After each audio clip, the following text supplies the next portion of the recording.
Hello, in this Screencastify tutorial video, I'm going to show you one of the new advanced features called interactive questions. After recording a video, you can add multiple choice questions with answer feedback.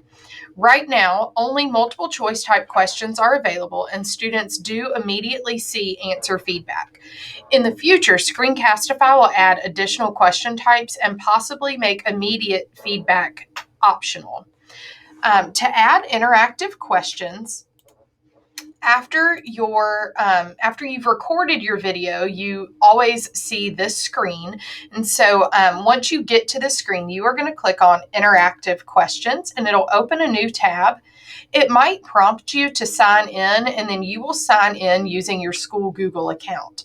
But this is the screen where you will create interactive questions.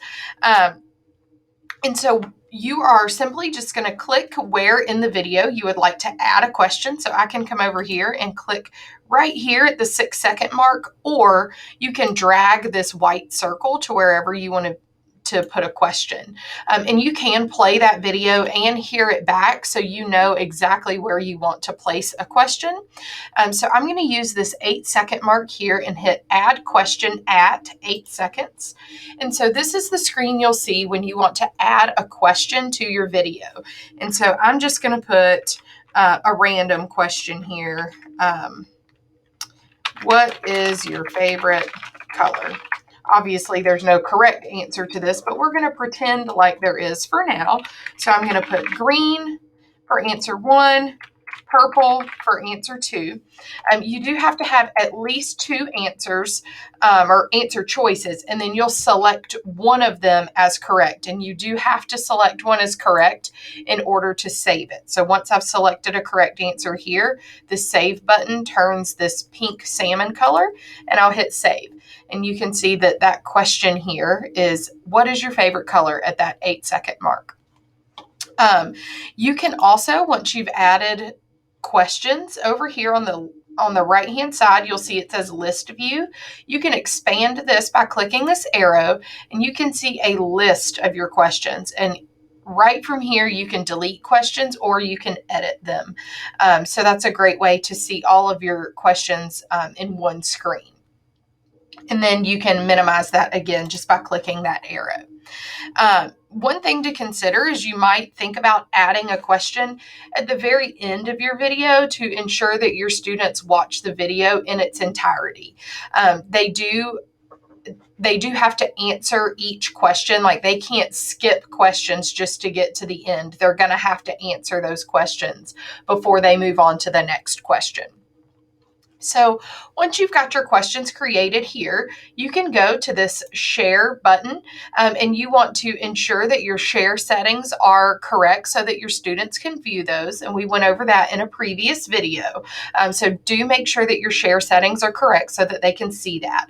But in order to share it, you're going to go to the share link or share button here and copy watch page link. And you can share this on Google Classroom or Seesaw, whatever learning management system that you are using.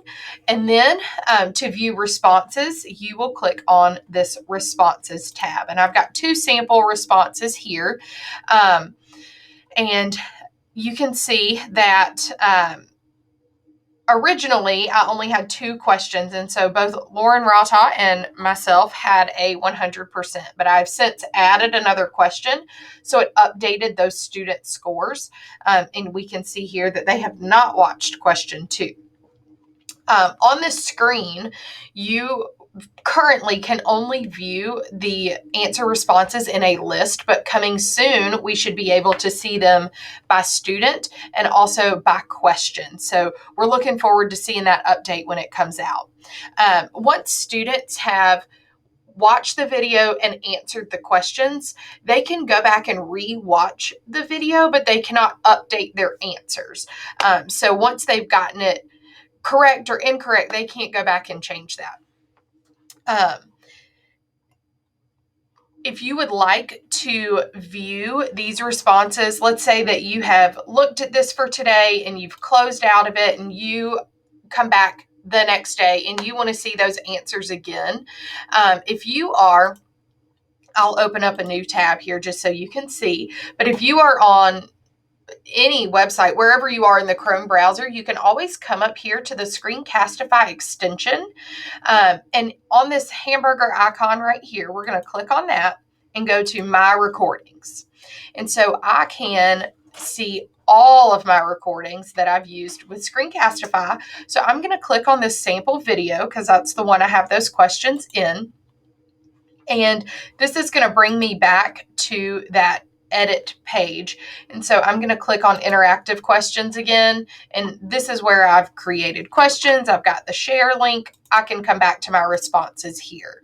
So that's how you would view those responses in the future after you've already closed out of this page. So this is how you would use interactive questions in Screencastify. Thank you so much for watching, and please reach out if you have any questions.